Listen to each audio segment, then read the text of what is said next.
लोकसभा चुनाव में आपके विधानसभा का कैसा रहा परफॉर्मेंस? जेपी भाई पटेल तो जीत नहीं पाए।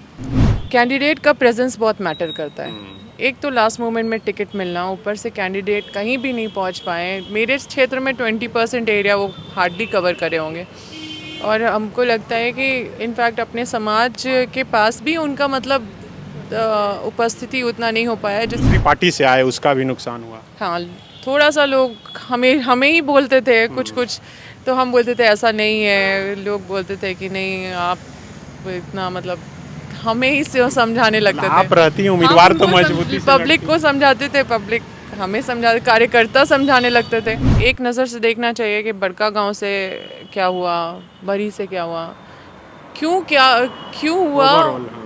और क्या चीज़ें हुई, वो मैटर करता है। आलमगीर जी इस्तीफा दिए हैं जेल जाने के बाद, तो एक सीट खाली हुआ है। अब चर्चा है कि कोई एक नया मंत्रिमंडल में किसी को जगह मिल सकता है, हो सकता है किसी और एक को बदला जा सके। क्या अम्बा जी इस रेस में हैं? अब लोकसभा के बाद विधानसभा चुनाव की तैयारी में आप लोग लग गए, सभी पार्टियां लग गई। लोकसभा चुनाव में आपके विधानसभा का कैसा रहा परफॉर्मेंस? जेपी भाई पटेल तो जीत नहीं पाए। देखिए, कई कमियां रही हैं जिसको लोग पॉलिटिकली नहीं बोलना चाहते हैं, लेकिन मुझे लगता है कि बोलने से कोई दिक्कत नहीं है। कैंडिडेट का प्रेजेंस बहुत मैटर करता है। एक तो लास्ट मोमेंट में टिकट मिलना, ऊपर से कैंडिडेट कहीं भी नहीं पहुंच पाए। मेरे क्षेत्र में 20% एरिया वो हार्डली कवर करे होंगे और हमको लगता है कि इनफैक्ट अपने समाज के पास भी उनका मतलब उपस्थिति उतना नहीं हो पाया जिसकी वजह से मतलब मुझे लगता है कि जहां मुझे उनके समाज के से 80 वोट्स मिलता था, वहाँ पे उनको भी कम वोट मिला है। तो इस बात का आकलन हम इसी चीज़ से कर सकते हैं कि कमी रही है। दूसरी पार्टी से आए उसका भी नुकसान हुआ। हाँ, थोड़ा सा लोग हमें हमें ही बोलते थे कुछ कुछ, तो हम बोलते थे ऐसा नहीं है। लोग बोलते थे कि नहीं आप इतना मतलब हमें ही समझाने लगते थे। आप रहती हैं हम उम्मीदवार तो उनको मजबूती से पब्लिक लड़ती को हैं। समझाते थे, पब्लिक हमें समझा, कार्यकर्ता समझाने लगते थे। तो समस्या तो हो रही थी, बहुत हो रही थी और मेहनत हमने कम नहीं किया, लेकिन हमारे हम लोग तो समझाने गए थे से। बड़का गांव के इलाके में, गांव में आप आपसे तो देखे थे, मुलाकात हम थे वहाँ, लेकिन जितना हो सकता था हमारा तो ईडी का भी समस्या इतना था कि उस समय हमारा लगभग 1-2 वीक तो उन्हीं सब चीज़ों में निकल गया था जिसकी वजह से हम खुद नहीं लड़ पाए। लेकिन जितना भी वक्त मिला ईडी छोड़ के, जो हम ईडी में व्यस्त रहते थे और बाकी इलेक्शन में, लेकिन मुझे लगता है कि जितना घूमना चाहिए था उतना घूम नहीं पाए। फिर मैनेजमेंट में भी कमी था। पंचायत में भी जो माहौल बनाने के लिए लोगों को एक्टिवेट करना चाहिए वो, और दूसरे पक्ष की तरफ से खर्च भी बहुत किया गया। और मतलब एक मोटिवेशन, कार्यकर्ताओं के साथ बैठक, बहुत सारा चीज़ मैटर करता है। तो हम लोग जितना हो सकता था हम लोग कोशिश करते थे, लेकिन लोगों का सवाल घूम फिर के फिर कैंडिडेट पे आ जाता था।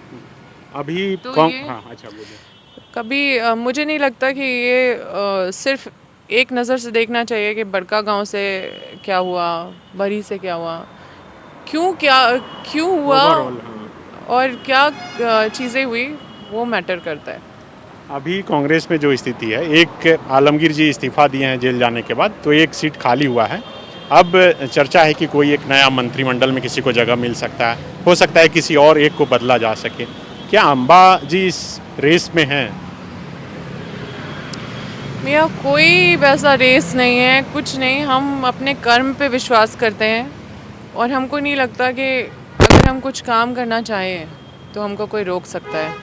उसके लिए मुझे मंत्री बनने का ज़रूरत नहीं है, लेकिन जो जिम्मेदारी जब भी मिलेगी तो भरपूर फ़ायदा उठाएंगे लोगों के पक्ष में। और हम मंत्री नहीं बनेंगे, राज्य की जनता मंत्री बनेगी। और ये अब जिस किस्मत और समय, और बोलते हैं कि समय से पहले और किस्मत से ज़्यादा नहीं मिलता है, तो ज़्यादा विचलित होने का ज़रूरत नहीं है। और ठीक है, अभी जो कोटे से मंत्री बनना है उसी कोटे से बनना चाहिए, क्योंकि माइनॉरिटी है तो विधायक दल के नेता का भी चेयर खाली है। हाँ, तो विधायक दल के नेता का चेयर भरा जाएगा, सब समन्वय के साथ होगा। तो बिल्कुल ये अम्बा प्रसाद थी जो दिल्ली से लौटी हैं इंडियन स्कूल ऑफ डेमोक्रेसी के कार्यक्रम से। लोकसभा चुनाव के बाद अब सभी पार्टियां विधानसभा चुनाव की तैयारी में जुट गई हैं और अम्बा भी बता रही हैं कि लोकसभा में कहाँ कुछ गलतियां हुई, उन गलतियों को दूर करते हुए विधानसभा चुनाव में सभी को दुरुस्त किया जाएगा। शुक्रिया। बायोम मेडिकल प्रिपरेशन का एकमात्र संस्थान जहां है complete digital classrooms, individual doubt counters, video lectures, student tracking system, library facility, 100% result oriented rankers batch, study package and class notes in PDF। Jharkhand के इतिहास में पहली बार नीट यूजी में 700 मार्क्स पार। 10th पास स्टूडेंट्स के लिए फाउंडेशन कोर्स और 11th पास student के लिए फ्रेशर कोर्स। 12th पास स्टूडेंट्स के लिए टारगेट कोर्स 18 अप्रैल से शुरू हो रहे हैं। Contact biome.